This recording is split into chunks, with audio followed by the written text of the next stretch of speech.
Africa is rising, and this time, we're doing it on our own terms. In a powerful move that echoes the spirit of independence and self-reliance, Nigeria, Africa's largest economy, has fully paid off its $3.4 billion loan to the International Monetary Fund, ahead of schedule.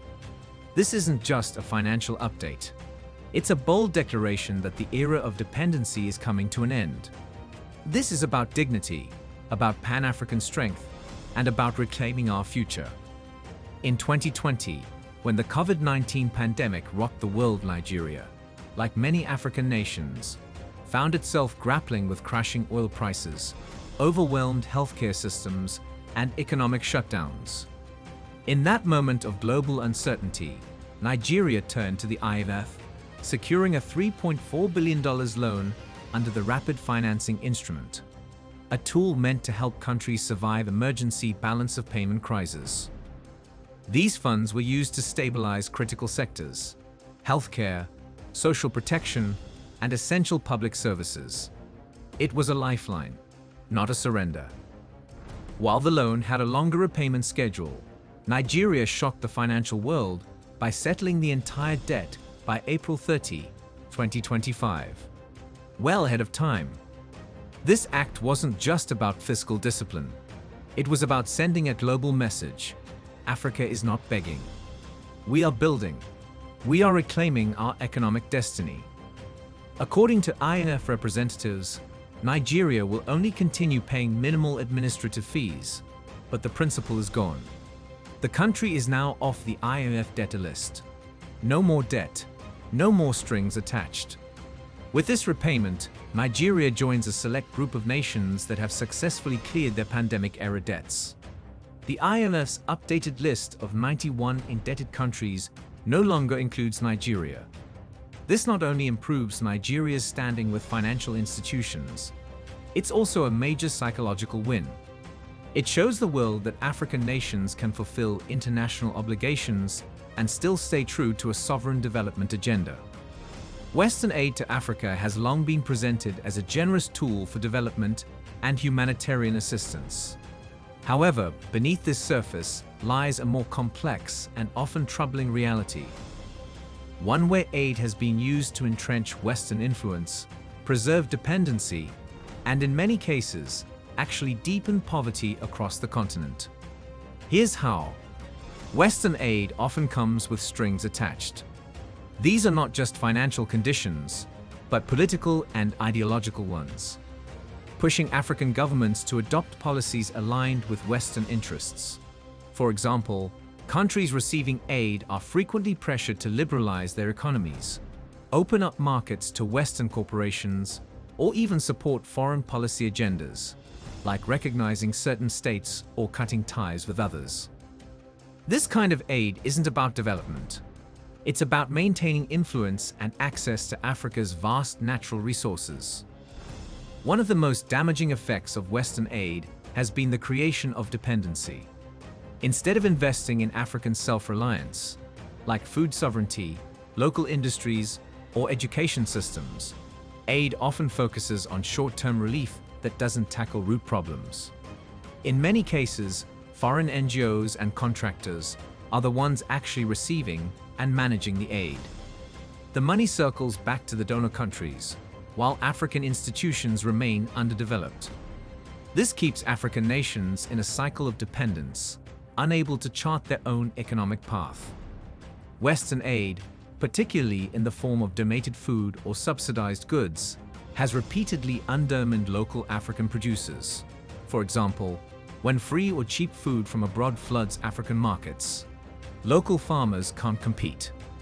This drives them out of business, deepens poverty in rural areas, and increases food insecurity in the long run.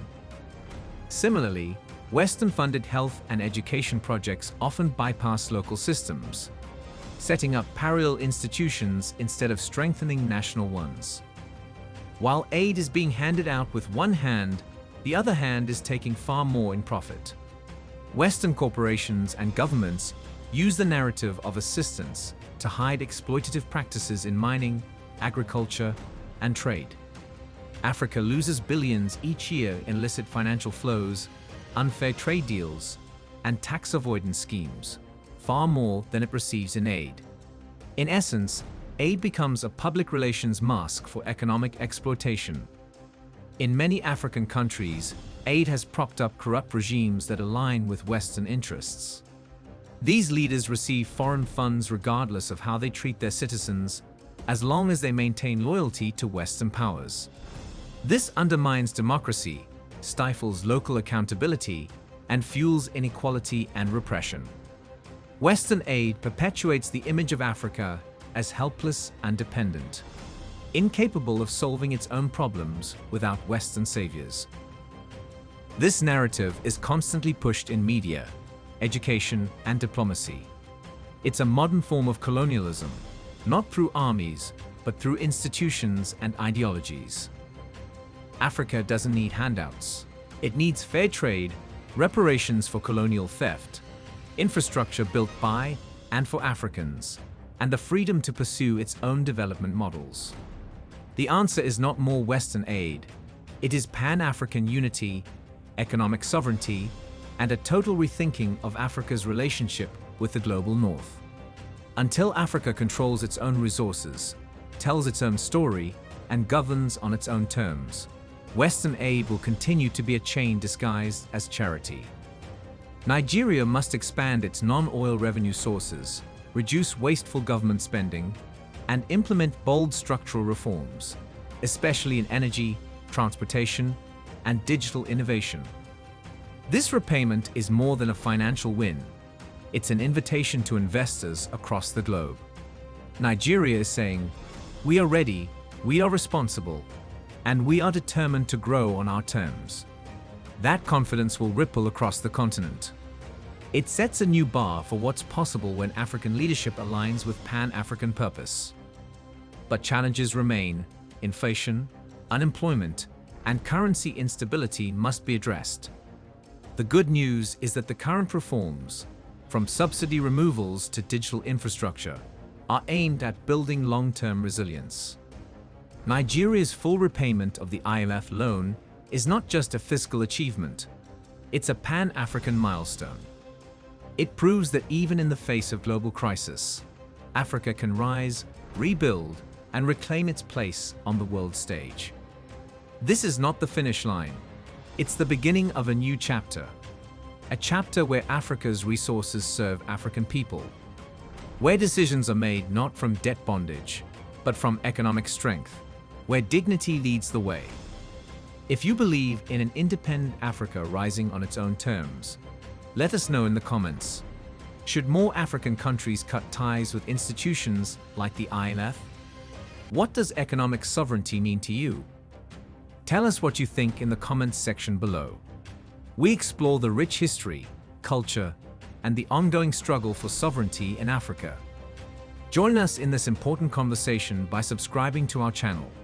By subscribing, you're not just staying informed, you're becoming part of a movement dedicated to reclaiming Africa's rightful place on the global stage. Hit that subscribe button and turn on notifications so you never miss an episode. Let's work together to spread knowledge and inspire change. Thanks for watching.